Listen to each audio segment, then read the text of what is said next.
Christian, ওই সব চিকিৎসা উনি মিকিৎসা করাতে হিন্দু, উনি ফ্যামিলি নিয়ে এসেছিলেন। চিকিৎসা করাতে আসে।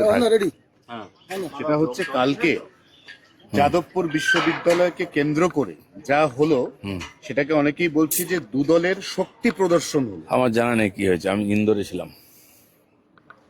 কি ঘটনা হয়েছে জানি না। বিশ্ববিদ্যালয় দখলের চেষ্টা হয়েছে, এবিভিপি বনাম এসএফআই বনাম পুলিশ বনাম ধস্তাধস্তি, ডিম এবং যাদবপুরের যে এমব্লেমটা ছিল গেটে লাগানো বিশ্ববিদ্যালয়, সেটা আবার খুলে নেওয়া হলো কালকে। দেখুন, পরিবর্তন হয়েছে, অনেক কিছুই হবে, 6 মাস অপেক্ষা করুন, একটু উঠা পটা উল্টা পাল্টা। তো এটা ঠিক যে দাদাগিরি, দেশবিরোধী ক্রিয়াকলাপ এটা চলতে দেওয়া যাবে না কোথাও। যাদবপুরে একাধিকবার দেশবিরোধী স্লোগান উঠেছে, যাদবপুরে পাকিস্তানের পক্ষে স্লোগান উঠেছে, দেওয়াল লিখন ছিল পাকিস্তানের পক্ষে। সেই যাদবপুরে কালকে সর্বরী মুখোপাধ্যায় ডাক দিয়েছেন যে কোনো বিদেশি শক্তির হাত যাদবপুরে শক্ত করতে দেওয়া যাবে না। যখনই এরকম কিছু হয়েছে বাকিরা প্রতিবাদও করে না। টিএমসি এদেরকে পুষে রেখেছিল, দেশ বিরোধীদেরকে। আমাদের লোকেরা ওখানে সার্জিক্যাল স্ট্রাইক করেছিল, আমি বলেছিলাম এগুলো চলবে না, বন্ধ করুন, এবং সেদিন আমরা করেছিলাম, এসএফআইয়ের অফিস টফিস ভেঙে দেওয়া হয়েছিল। আবার যদি ওখানে এরকম দেশ বিরোধী গতিবিধি বা স্লোগান উঠে একই ঘটনা ঘটবে, আবার সার্জিক্যাল স্ট্রাইক হবে। অভিষেক বন্দ্যোপাধ্যায়ের ব্যাংক অ্যাকাউন্ট নিয়ে টালবাহানা চলছে, অ্যাকাউন্ট ফ্রিজ হবে কি হবে না এখনো 20 মাস চলে। আদালত তো চলছে, যে ব্যাপারটা সেটা নিয়ে না বলাই ভালো। আদালত দেখছেন সব খতিয়ে।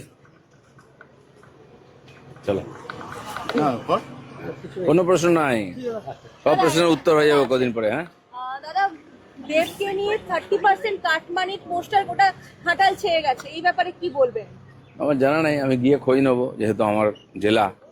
কাটমানি কে খাচ্ছে, কেন খাচ্ছে, পোস্টারই বা কে মারছে, অনেকে অনেক কিছু করার চেষ্টা করছেন। সব ব্যাপারে আমার মনে হয় এত চাঞ্চল্য প্রকাশ করার দরকার নেই।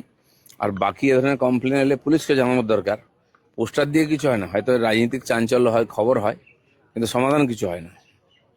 জাকির হোসেনের ভাই গ্রেপ্তার, পাক গুপ্তচর সন্দেহে একাধিক তথ্য পাচারে জড়িত বলে দাবি এসটিএফ এর।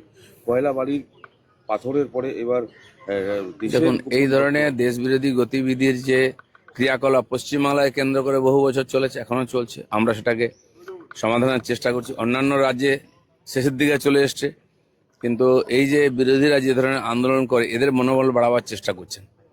কিন্তু আমাদের সরকার, রাজ্য সরকার, কেন্দ্র সরকার দুটোই এই ধরনের বিদেশি এজেন্টদের এখানে যে বাড়বাড়ান্ত, এটা কিছুতেই সহ্য করবে না। অমিত শাহ এসেছেন আজকে, তিনি বৈঠক করবেন সীমান্ত নিয়ে, বিশেষ চিন্তিত যে এ রাজ্যের সীমান্তে এতদিন যে কাজ হয়নি সেগুলো। মাননীয় অমিত শাহ আজ নয়, 10 বছর 15 বছর ধরে যাতায়াত করছেন। ভারতবর্ষের সীমানা, সবচেয়ে বড় সেন্সিটিভ সীমানা হচ্ছে পশ্চিমবঙ্গ আর বাংলাদেশের। সে সীমানা কি করে আটকানো যায়, তার জন্য আগের সরকারকে বারবার বলেছেন, টিএমসি সরকার জমি দেয়নি। ক্ষমতায় আসার সঙ্গে সঙ্গে 45 দিনের মধ্যে আমরা জমি দিয়েছি, এবং এখনও সেই প্রসেস চালু হয়ে গেছে। 252 কিলোমিটার বেড়া দেওয়া হয়ে গেছে, প্রায় জমি পেয়ে গেছে, কাজ শুরু হয়ে গেছে। এখনও 50 কিলোমিটার খোলা জায়গা আছে, যেটা আমরা জমির খুঁজছি, প্রসেস করছি। এছাড়া কিছু জলা বা নদী আছে, সেটা বাদ দিয়ে প্রায় পুরোটাই পশ্চিমবঙ্গ বাংলাদেশ বর্ডার সিল হয়ে যাচ্ছে।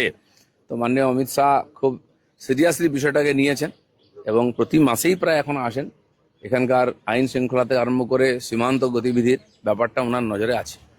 বাজারে সমস্ত জিনিসপত্রের দাম অগ্নিমূল্য, চাল ডাল তেল চিনি সমস্ত কিছুর দাম বাড়ছে। এই যে চিনি গুড়ের দাম 1,20,000 টাকা বৃদ্ধি, এটা কি ই পেট্রোলের জন্য বলে মনে হয়? চিন্তার বিষয় আছে, আমি জানি না কেন হচ্ছে, তবে এর আগেও টাস্ক ফোর্স গেছে, দিয়ে